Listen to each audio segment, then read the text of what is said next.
اعوذ باللہ من الشیطان اللعین الرجیم بسم اللہ الرحمن الرحیم الحمد للہ رب العالمین رب اشرح لی صدری ویسر لی امری واحلل عقدۃ من لسانی یفقہوا قولی. عزیزان محترم، السلام علیکم ورحمۃ اللہ وبرکاتہ. خیر مقدم کرتی ہوں آپ تمام ناظرین و سامعین کا میں سید نظر فاطمہ چینل ون پر پروگرام آئینہ حیات میں، جہاں ہم مسلسل گفتگو کرتے ہیں ان چھوٹی چھوٹی باتوں پر جو ہماری زندگی کو یا تو آسان بنا دیتی ہیں یا مشکل بنا دیتی ہیں. اسلام اپنے آپ میں ایک ایسا مذہب ہے، ایک ایسا دین ہے جسے ہم انگلش کا لفظ اگر استعمال کریں تو ہولسٹک دین کہہ سکتے ہیں، یعنی ہر طور پر مکمل ہے، جس نے انسان کی زندگی کا کوئی گوشہ نہیں چھوڑا جہاں وہ پریشان ہو سکے یا کسی طرح سے پریشانی میں مبتلا ہو سکے. اور نہ صرف یہ کہ انسان بذات خود بلکہ اس کے ساتھ جڑے ہوئے جو لوگ ہیں ان کی بھی زندگی آسان رہے.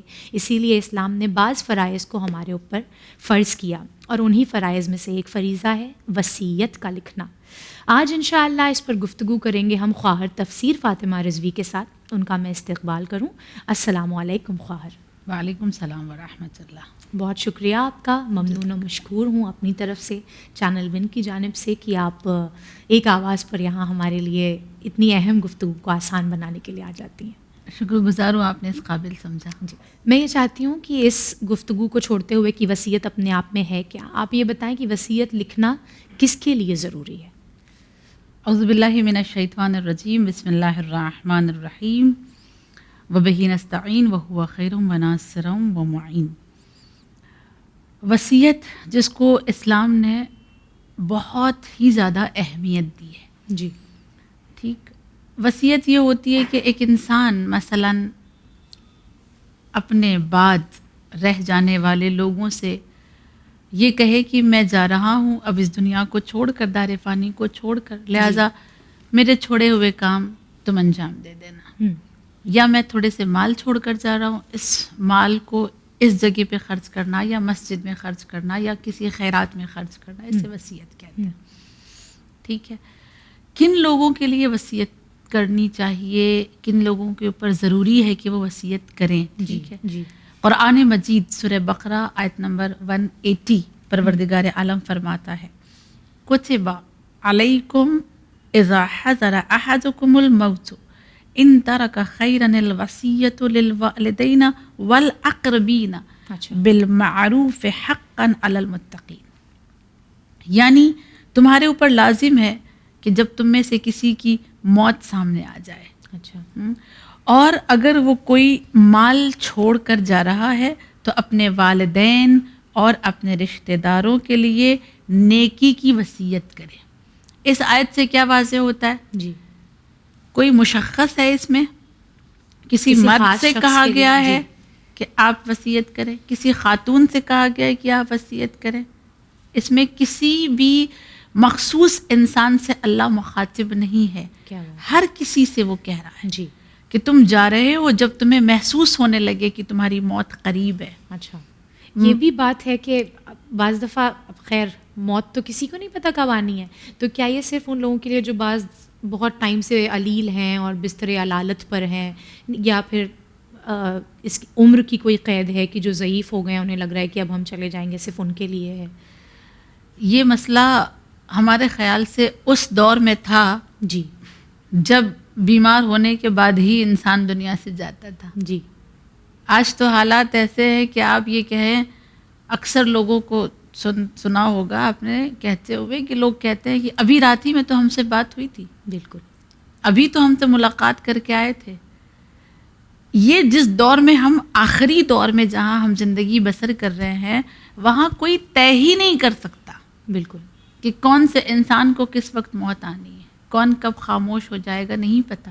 اور جب قرآن نے صریحتاً یہ بات کہہ دی ہے کہ ہر نفس کو موت کا مزہ چکھنا ہے، کل نفس ذائقۃ الموت، تو ہر انسان کو آمادہ رہنا ہے، ہر انسان کو اپنے آپ کو تیار رکھنا ہے. اور آیت کہہ رہی ہے کہ جس کو یقین ہو جائے کہ مجھے جانا ہے. ہمارے استاد کہتے تھے کہ یہی ایک سب سے بڑا مسئلہ ہمارا اور آپ کا ہے کہ ہمیں موت کا یقین تو ہے مگر دوسروں کی، ہم سمجھتے ہیں ہمارے علاوہ سب کو موت آئے گی. جس دن اپنی موت کا ہمیں اور آپ کو احساس ہو جائے گا، اس دن ساری ذمہ داریاں ہم خود ادا کر دیں گے. اور یقین جب موت کا آ جائے تو اس میں سے اہم ترین ذمہ داری یہ ہے کہ تم نے جو کچھ بھی چھوڑا ہے تم اس کی وصیت کر کے جاؤ، اس کے لیے تم وصیت تیار کرو. نبی فرماتے ہیں کہ تم جو مال دنیا میں استعمال کرتے ہو وہ 3 طرح کا ہوتا ہے. اچھا. تمہارے پاس جو مال ہے تم اسے 3 طرح سے استعمال کرتے ہو. مال کا ایک حصہ تم کیا کرتے ہو؟ کھا لیتے ہو. اچھا. اپنے اوپر خرچ کر دیتے ہو. مال کا ایک حصہ ایسا ہوتا ہے جسے تم نیک کام میں لگا دیتے ہو، خیرات کر دیتے ہو. لیکن ایک حصہ تو ایسا ہوتا ہے جسے تم بچا کے رکھتے ہو، بالکل، جسے تم سیو کر کے رکھتے ہو، بالکل. جسے تم میراث قرار دیتے ہو. اکثر لوگ جب گھر بناتے ہیں تو کہتے ہیں کہ کیا ہوا ہم نہیں رہیں گے تو ہماری اولاد تو رہے گی. بالکل، ہے نا، یہ کہتے ہیں نا. یہ اس لیے لے رہے ہیں کیونکہ 2 بیٹے ہیں، ایک اس کے کام آ جائے گا، ایک اس کے کام آ جائے گا. یہ نبی فرماتے ہیں تم اس طرح کا کام کرتے ہو. اور اگر تمہارے پاس یہ تیسری کیٹیگری کا مال ہے اور تمہارے پاس دنیا کی دولت ہے تو پھر تمہارے لیے ضروری ہے کہ تم وصیت کرو. اور ان تمام چیزوں کی وصیت تم خود لکھو. اس کی باقاعدہ طور پہ علماء نے ایک فارمیٹ بنا کے بھی دیا ہے کہ کیسے لکھنا ہے. اچھا. اپنا نام درج کرنا ہے اور پھر کس کے نام پہ وصیت لکھ رہے ہو. حتیٰ وصیت کی اہمیت اتنی زیادہ ہے کہ کہا گیا کہ اگر تم سفر پہ بھی جا رہے ہو، جی مر نہیں رہے ہو، جی، سفر پہ جا رہے ہو، تو جہاں تم اپنا سب سامان چھوڑ کے جا رہے ہو، اپنا گھر چھوڑ کے جا رہے ہو، تو وہاں بھی تم ایک وصی قرار دو ان چیزوں کے لیے بھی، اور اس کے ہاتھ میں بھی ایک وصیت دو کہ اگر ان کیس مجھے سفر پہ کچھ ہو جاتا ہے تو یہاں جو کچھ بھی بچے گا وہ کس کا ہوگا، کس کو دیا جائے گا. اتنی اہمیت اسے حاصل ہے. لہٰذا ہر کسی کو، چاہے وہ مرد ہو چاہے وہ عورت ہو، اگر اس نے اپنا کچھ بھی بچا کے رکھا ہے اس کے لیے وصیت کرے. بالکل. اسی سے جڑتا ہوا اگلا سوال میں کرنا چاہوں گی کہ کیا صرف صاحب سرمایہ، یعنی جس کے پاس کچھ پراپرٹی ہے، کچھ بینک بیلنس ہے، جس نے کچھ سیو کر کے کچھ بچت کر کے رکھی ہوئی ہے، کیا صرف انہی لوگوں کے لیے وصیت کا فریضہ ہے؟ اگر ہم دیکھیں نا کہ وصیت کسے کہتے ہیں، جی، سب سے پہلی بات تو اس کی بہت ساری باتیں ہماری سامنے آئیں گی، اور اس بات کو سمجھنے کے لیے ہمیں یا تو علماء کی وصیت دیکھنی پڑے گی یا ائمہ کی وصیت دیکھنی پڑے گی. امیر المؤمنین کے پاس کتنا مال تھا؟ کیا بات ہے، کتنا مال تھا؟ مالدار تھے؟ بالکل نہیں. نہج البلاغہ میں 2 سے 3 وصیتیں موجود ہیں اپنے بچوں کے نام. کیا بات ہے. جا کے دیکھیں، انسان جا کے پڑھے کہ اس وصیت میں مولا کیا کہہ رہے ہیں اور وصیت کرنے کا انداز کیا بیان کر رہے ہیں. کیا انداز ہے، کن باتوں پہ وصیت کر رہے ہیں.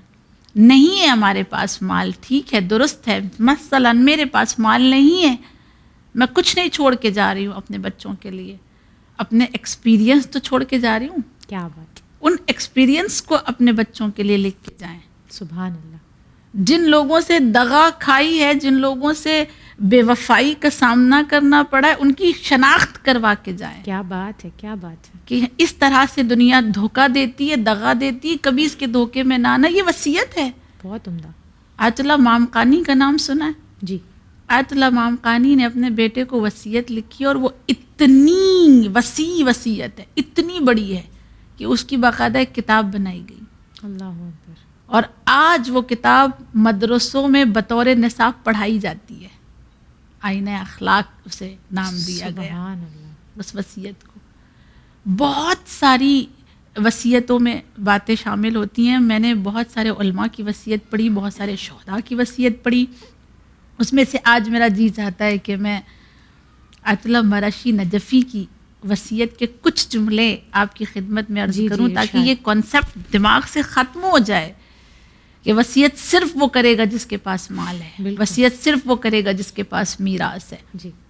ہم لوگ کہتے ہیں نا، ہم جیسے غریب، کیا غلط فہمی ہے معاشرے میں، ہمارے پاس کچھ ہے ہی نہیں، ہم کیا وصیت تو ہم کیا وصیت کریں. صحیح بات. کوئی بینک نہیں، کوئی بیلنس نہیں، کچھ گھر نہیں، کچھ زیور نہیں، تو ہم کیا وصیت کریں. کوئی وصیت نہیں لکھنی ہے. جبکہ روایات کے جملے ہیں کہ ہر انسان کا تکیے کے نیچے ہر دن اس کی وصیت ہونی چاہیے. جی. ہر دن. جی. درست ہے. آیت اللہ مرشی نجفی، ان کی وصیت تو بہت لمبی وصیت ہے ان کی. 2 سے 3 جملے اس کے پڑھوں گی تاکہ ہم سمجھ سکیں کہ یہ وصیتیں کیسی ہونی چاہیے. جی.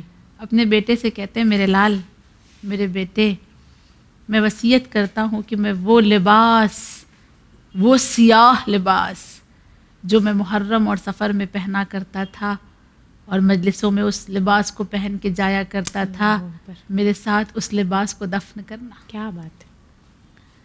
میرے بیٹے، میرے پاس ایک سجدگاہ ہے اور اسی سجدگاہ پہ میں نے 70 سال نماز پڑھی ہے۔ میری وصیت ہے کہ اس سجدگاہ کو میرے ساتھ دفن کرنا۔ کہ یہ وصیتیں ہم نہیں کر سکتے، ہم نے ایسے انتظام ہی نہیں کیے۔ کیا بات! میرے لال، میرے پاس ایک رومال ہے کہ جی، پوری زندگی میں نے اسی میں اشک غم سرور کو جمع کیا ہے۔ یہ اس بہت رومال مشہور کو ہے، جی۔ میرے ساتھ دفن کرنا۔ وصیت کرتے میرے بیٹے، میری وصیت ہے، میری وصیت ہے کہ میری قبر پر جب بھی آنا تو امام حسین کا مرثیہ پڑھنا، امام حسین کے مصائب پڑھنا، کہ میں قبر میں بھی ان کے مصائب کو سن کے رونا چاہتا ہوں۔ وصیت کرتے میرے بیٹے، میری وصیت ہے کہ صلہ رحمی کرنا، کہ یہ دنیا اور آخرت میں کام آتی ہے۔ صلہ رحمی کرنا، کسی سے ٹوٹے ہوئے رشتے کو جوڑ لینا کہ تمہاری روزی میں برکت ہو جائے گی، تمہاری عمر طولانی ہو جائے گی۔ اور ایک وصیت ان کی بہت خوبصورت، ان کی وصیت کا جملہ کہ میرے لال، میرا دل بہت چاہتا ہے کہ میں قم میں رہتا ہوں اور بی بی کے حرم میں ان کے سائے میں مجھے دفن کیا جائے، میرا دل چاہتا ہے، میری آرزو ہے، لیکن میں تم سے وصیت کرتا ہوں کہ تم مجھے میری بنائی ہوئی لائبریری میں دفن کرنا۔ کیا بات ہے! ان کے بیٹے کہتے ہیں کہ جب میں نے اپنے بابا سے پوچھا کہ بابا، قم میں رہ کر بی بی معصومہ کے حرم کے قریب ہو کر وہاں کی وصیت نہیں کر رہے ہیں، یہاں کی وصیت کر رہے ہیں، کیا وجہ ہے؟ کہتے دل تو کرتا ہے میرا بھی ان کے حرم کے روبرو رکھنا، لیکن میری لائبریری میں۔ بابا کیوں؟ کہ اس لیے کہ میں چاہتا ہوں کہ وہ شاگرد، وہ اہل بیت کے عاشق جو اہل بیت کے علوم کو حاصل کرنا چاہتے ہیں، جب وہ آئیں اور ان کتابوں کو پڑھیں تو ان کا پیر میرے قبر پر۔ اللہ اکبر، اللہ اکبر! معرفت کی کس منزل پر تھے، اور وصیت کرنے کا کیا انداز ہے! کیا ایسی وصیتیں پڑھنے کے بعد بھی ہمارے دل میں یہ سوال ہوتا ہے کہ پیسہ ہی نہیں ہے، بینک بیلنس ہی نہیں ہے، جائیداد ہی نہیں ہے، تو ہم کس چیز کی وصیت کریں؟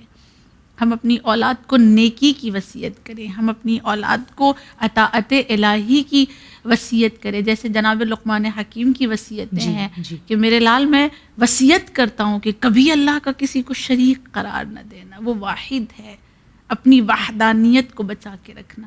اس طرح کی وصیتیں کی جا سکتی ہیں۔ بہت عمدہ۔ جی، کوئی ضروری نہیں ہے کہ مال ہو، دولت ہو، میراث ہو، بہت زیادہ زمین ہو، بہت بنگلے بڑے بڑے ہوں اور لاکھوں کی تعداد میں ہمارے پاس گاڑیاں ہوں تو وصیت کی جائے۔ بہت عمدہ خیر۔ ویسے تو بہرحال سمجھ میں آ گیا، مگر اگر تھوڑا اور واضح کرنا ہو تو وصیت لکھنے کے دنیاوی ساتھ ہی ساتھ اخروی فوائد آپ جی۔ بیان کریں۔ دنیا کا وصیت لکھنے کا جو سب سے بڑا فائدہ ہے وہ یہ کہ جب دنیا میں ہم رہ کر وصیت کرتے ہیں تو اس وصیت کا سب سے بڑا فائدہ یہ ہوتا ہے کہ ہمارے جانے کے بعد ہماری اولاد کے درمیان اختلاف نہیں ہوتا۔ بالکل، بہت ضروری بات یہ، کیونکہ خاندان بعض دفعہ دیکھتے ہیں، خاندان جی، والدین کے جاتے جی۔ ہی بچے بٹ جاتے ہیں، لڑائی جھگڑا، اور یوں لگتا ہے کہ جیسے پورا گھر بکھر کے رہ گیا ہے۔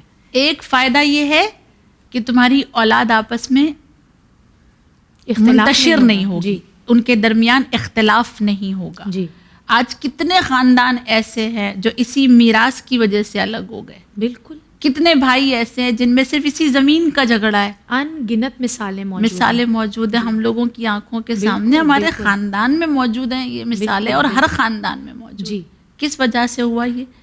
کیونکہ وصیت نہیں، کیونکہ وصیت نہیں تھی، کیونکہ وصیت نہیں تھی۔ اتنی اہم ہے یہ۔ پہلا فائدہ یہ ہوتا ہے دنیا کا کہ آپس میں لوگ محبت سے رہتے ہیں، اور جس کی وصیت ہے اس کے وصیت کے مطابق اس کو دے دیا جائے۔ اچھا خواہر، یہ بتائیں کہ اگر ہم نے وصیت نہیں کی، جیسے ابھی ہم نے کہا، اور ہمارے بعد ہماری اولاد میں اختلاف ہو گیا، تو کیا ہمیں گناہ ملے گا قبر میں اس کے لیے؟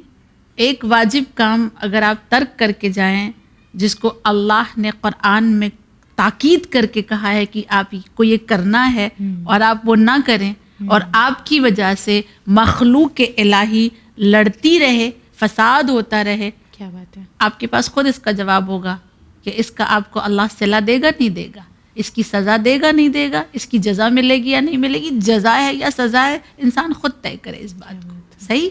پھر اس کے بعد دوسرا فائدہ کیا ہوگا وصیت کا دنیاوی، وہ یہ کہ جو کچھ بھی ہم نے چھوڑا ہوا ہے وہ مکمل ہو جائے گا وصیت کے ذریعے. بالکل. مثلا میں اپنی مثال لوں، ایک لسٹ بنا دی ہے، یہ واجبات میرے ابھی باقی ہیں، میں نے نہیں کیے. مثلا حج میں نے ابھی نہیں کیا ہے، جی ابھی واجب نہیں ہوا ہے، لیکن اگر واجب ہو جائے اور میں نہ کر سکوں تو تم میری طرف سے یہ حج میرے مال میں سے انجام دینا. انسان واجبات جو چھوڑ کے جاتا ہے وہ بھی ادا ہو جاتے ہیں وصیت کے ذریعے سے. کیا بات ہے. اولاد کو کیا پتا کہ تمہاری کتنی نماز قضا ہے، صحیح. اولاد کیا جانے کہ تم نے کتنے روزے نہیں رکھے ہیں، اسے کیا معلوم ہے.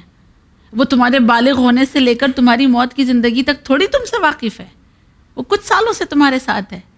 لہذا جو کچھ بھی تم نے واجب چھوڑا ہے انہیں کیا پتا کہ تم نے خمس دیا ہے نہیں دیا ہے. کیا بات ہے. رہ گیا ہے نا، وصیت کر دیں کہ نہیں دیا تھا میں نے، میرے مال میں سے پہلے خمس ادا کیا جائے.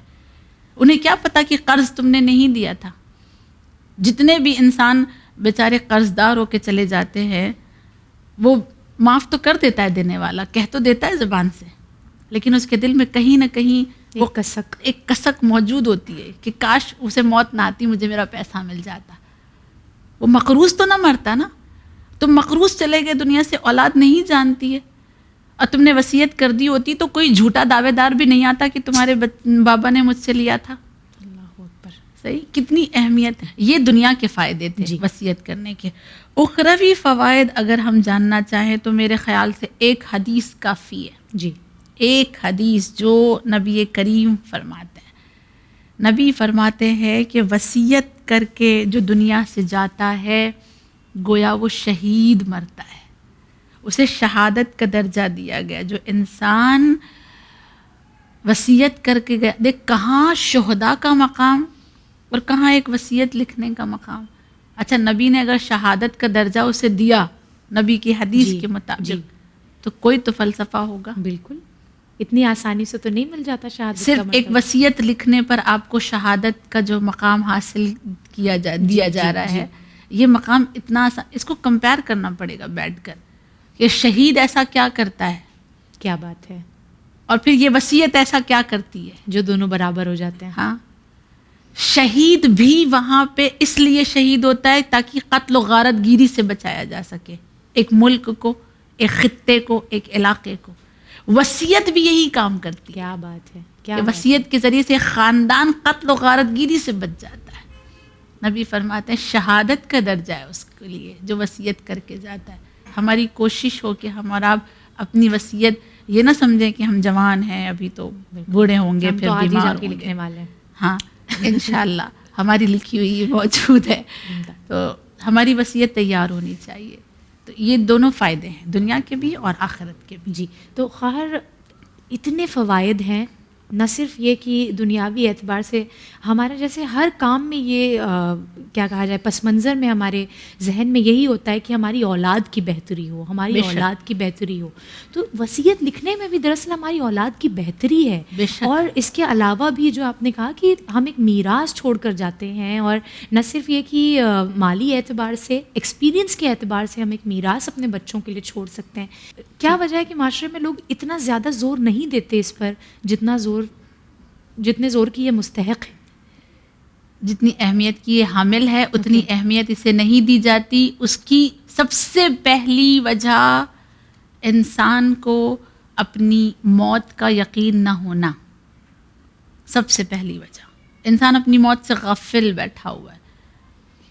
وہ سمجھ رہا ہے کہ جب سکرات کی منزل ہوگی سارے لوگ مجھے گھیر کے بیٹھے ہوں گے، اس وقت مجھے جو کہنا ہوگا وہ کہہ دیں گے. ہاں زندہ جو کہتا ہے اسے بلا دیا جاتا ہے. تم تو کہہ کے چلے جاؤ گے، کون یاد رکھے گا؟ کون یاد رکھے گا؟ کسی کو سے لکھوایا ہے آپ نے؟ تحریری طور پر آپ کی وصیت ہونی چاہیے. اور یہ انسان نہیں جانتا کہ سکرات کی منزل کا وہ عالم ہوتا ہے کہ انسان کچھ کہہ نہیں سکتا. بالکل. اس وقت صرف اشارے کر سکتا ہے، وہ اشارے بھی بڑی دشواری سے کرتا ہے. اور وہ عالم بھی ہر کسی کو کہاں نصیب ہوتا ہے کہ لوگ بیٹھے ہوں اور آپ سکرات کی منزل میں ہوں، لوگ آپ کو پانی پلا رہا ہو جی کہ آپ کو سکرات ہوگی، آپ کو نہیں ہوگی، آپ کی ایکسیڈنٹ میں موت ہوگی، آپ کی ایسے ہو گیا، کسی کو نہیں خبر. جی جیسا آپ نے کہا ایک وجہ موت سے غفلت ہے، اور جیسا آپ نے کہا نا کہ لوگ یہ سمجھتے ہیں کہ کچھ ہے ہی نہیں تو کیا، لوگ یہ سمجھتے ہیں کہ صرف میراث اور مال اور دولت پر ہی وصیت ہے، لہذا جن کے پاس نہیں ہے وہ وصیت نہیں کرتے. ایک یہ وجہ ہے. تیسری ہم اس کی وجہ یہ سمجھ لیں کہ لوگ سمجھتے ہیں کیا ضرورت ہے، لوگ اپنے اعتبار سے بانٹ لیں گے، لوگ اپنے اعتبار سے کر لیں گے، ہمیں وصیت لکھنے کی ہم سمجھتے نہیں کہ اس کے نقصانات کتنے ہو سکتے ہیں، اس کے کتنے ہیں یہ ہم نہیں جانتے.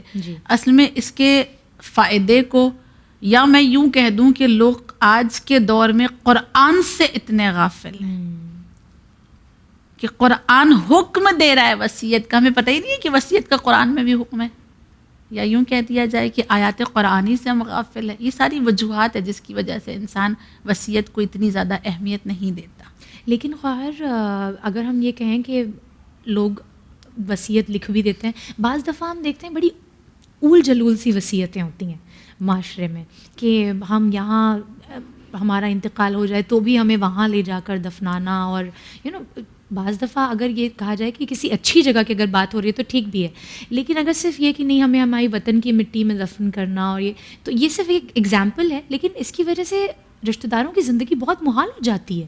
یہ اتنا آسان نہیں ہوتا جتنا آسان صرف کہہ دینا ہوتا ہے. تو کیا ہر وصیت پر عمل کرنا واجب ہے؟ وصیت پر عمل کرنا واجب ہے، ہر وصیت پر نہیں. اچھا. جس پر کیا جا سکتا ہو صرف اسی پر. مثلاً علماء کہتے ہیں کہ ایک والدین نے اگر یہ کہا ہے کہ مجھے مثلاً ممبئی کی سرزمین پر موت آ جائے تو مجھے یو پی جو میرا وطن ہے وہاں دفن کیا جائے، لیکن جس وقت آپ دنیا سے گئے آپ کی اولاد کے پاس نہیں ہے 20,000 کی وہ آپ کو ایمبولینس میں لے کے جائے. صحیح.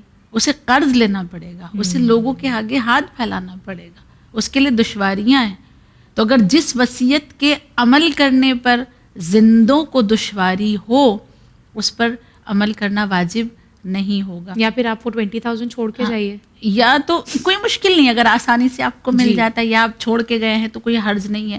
لیکن اس کے علاوہ بھی مالی اب جیسے اگر ہم لاک ڈاؤن والا ہی سینیریو لیں 2 سال کیسے ہو سکتا ہے، کیسے ہو سکتا تھا؟ مثال کے طور پہ کچھ اگر کوئی ایسی وصیت کر دے، ہمارا جو سوال آپ نے ہم سے پوچھا تھا یہی سوال ہم نے اپنے استاد سے پوچھا تھا، تو انہوں نے ہم کو مثال دی تھی کہ اگر آپ یہ کہیں خواہر تفسیر کہ مجھے مر جانے کے بعد دفن نہ کیا جائے، ایک پیڑ پہ مجھے لٹکا دیا جائے کیونکہ مجھے قبر سے ڈر لگتا ہے، تو کیا ہم آپ کی وصیت پہ عمل کر لیں گے؟ نہیں کریں گے. اس وصیت پر عمل نہیں کیا جائے گا. جس وصیت پر عمل کیا جا سکتا ہو اور شرعی کسی طرح کی اس میں کوئی ممانعت نہ آتی ہو اور دشواریاں نہ ہوتی ہوں وارثین کو، اس پر عمل کیا جائے گا. وگرنہ جو ایکسیپٹیبل نہیں ہے وصیتیں اس پر عمل کرنا واجب نہیں ہے. اچھا، بعض دفعہ یہ ہوتا ہے کہ ہم وصیت لکھ دیتے ہیں لیکن حالات تبدیل ہو جاتے ہیں. جی. کہ جیسے اگر یوں کہہ لیجئے کہ ہماری اولادیں تھیں، اب ہم نے کہا کہ بھئی آدھا ان کو دے دیجیے گا، آدھا ان کو، یہ صرف ایک ایگزامپل کے طور پر، لیکن پھر ہمارے جو ہے وہ ہم نے دیکھا کہ نہیں ہمارا جو بڑا بیٹا ہے وہ ماشاءاللہ فراوانی میں ہے لیکن ہمارے چھوٹے بیٹے کو زیادہ ضرورت، تو ہم نے اس کو وقت کے ساتھ تبدیل کر دیا کہ بھئی برابر کے بدلے آپ 70-30 کر دیں اس کو. تو یہ جو چینجز وصیت میں ٹائم ٹو ٹائم ہمیں کرنے ہیں، کیسے ہم اپنے آپ کو آمادہ کریں کہ ہم وصیت نہ صرف لکھیں اور وقت در وقت ضرورت کے اعتبار سے اس کو چینج بھی کرتے رہیں. آپ نے جو مثال لی ہے کہ آدھا اس کو آدھا اس کو پھر اس کے بعد پورا اس کو اور اس کو 0، ایسا نہیں کیا نہیں 70-30. ہاں، یہ 70-30 بھی اگر ہم میراث کے مسائل پر جائیں گے تو ایسا نہیں کیا جا سکتا. ٹھیک، بشرط کہ جو فراوان زندگی گزار رہا ہے وہ کہہ دے اچھا کہ مجھے نہیں چاہیے. اچھا ٹھیک ہے جی، یہ ایک الگ مسئلہ ہے، یہ میراث کا مسئلہ ہے، اس پر ہمیں نہیں جانا ہے. بہتر. ٹھیک ہے، لیکن اگر ہم اپنی وصیت کو ایک بار تیار کر لیں گے جی تب تو اس میں تبدیلی کریں گے. صحیح. اپنے آپ کو وصیت میں تبدیلی کرنے کے لیے پہلے اسے لکھنا تو ہوگا نا، اس کو وجود میں تو لائیں تب تو تبدیلی کی جائے گی. ہم چاہ رہے ہیں کہ ہم ایک بچے کی تربیت کریں اب گھر میں بچہ ہی نہیں ہے تو تربیت کس کی ہوگی؟ صحیح ہے. جب تک اس کا وجود نہیں ہوگا تو وہ کیسے اس کی تربیت آپ کر سکیں گے؟ ہم چاہ رہے ہیں کہ کیسے آمادہ کریں پھر اپنے آپ کو وصیت لکھنے پر؟ وصیت لکھنے پہ اپنے آپ کو آمادہ کرنے کے لیے وصیت کے مطابق جو آیات ہیں ان کو پڑھیں، وصیت کے مطابق جو احادیث ہیں ان کو پڑھیں، وصیت کے متعلق جو کتابوں میں اس کی اہمیت بتائی گئی، اس کے نقصانات جو بتائے گئے اس پر نظر کریں، اور ہمارے اس پروگرام کو دیکھیں اور لوگوں کو دکھائیں. انشاءاللہ کچھ حد تک ایسا تو لگتا ہے کہ کچھ لوگ تو اس پروگرام کے بعد وصیتیں لکھیں گے انشاءاللہ. اور خاص طور پہ میں آپ تمام لوگوں سے، جتنے بھی ہمارے ناظرین ہیں، ان سے ریکویسٹ کروں گی کہ شہداء کی وصیت پڑھیں، اچھا، علماء کی وصیت پڑھیں، خود ہمارے ائمہ کی وصیت پڑھیں. شہزادی کا کتنا خوبصورت جملہ ہے، یا علی وصیت کرتی ہوں کہ میری قبر پہ زیادہ سے زیادہ قرآن پڑھنا، زیادہ سے زیادہ. ہم کیسی وصیت کرتے ہیں؟ وصیت ہے کہ یہ قبر پہ نہیں آنا چاہیے، وصیت ہے کہ یہ لاش پہ نہیں آنا چاہیے، یہ ہماری مٹی پہ نہ آئے، یہ مٹی پہ نہ آنا چاہیے. عجیب ہے دشواریاں. ان وصیتوں کو پڑھیں تاکہ سب سے پہلے ہنر آئے وصیت کرنے کا، بہت عمدہ. ہنر پیدا ہو کہ کیا لکھنا ہے اصل میں ہم کو وصیت میں. اس کے بعد ہم پہلے لکھیں، جب ایکسپیرئنس ہوتا جائے، زندگی ہمیں سبق سکھاتی جائے تو اس میں ایڈ کرتے جائیں. لیکن سب سے پہلے ایک بک لے لیں، اسے بطور وصیت اپنے بچوں کو تحفہ، اس سے بڑا کوئی میراث نہیں ہے، کوئی دولت نہیں ہے اس سے بڑی. میراث کے طور پہ ایک کتاب اپنے زندگی کے تجربے اس میں لکھ کر وہ کتاب انہیں دے گی. اور انشاءاللہ ہم کوشش کریں گے کہ ہم اس کی جو لیگل فارمیلٹیز ہیں اس پر بھی ایک گفتگو کریں. انشاءاللہ. بہرحال دینی اعتبار سے جو گفتگو ہونی تھی اسے مکمل کرنے کے لیے اور اتنے واضح طور پر ہمارے ناظرین کے سامنے رکھنے کے لیے آپ کا بہت بہت شکریہ. خداوند کریم آپ کو جزائے خیر سے نوازے.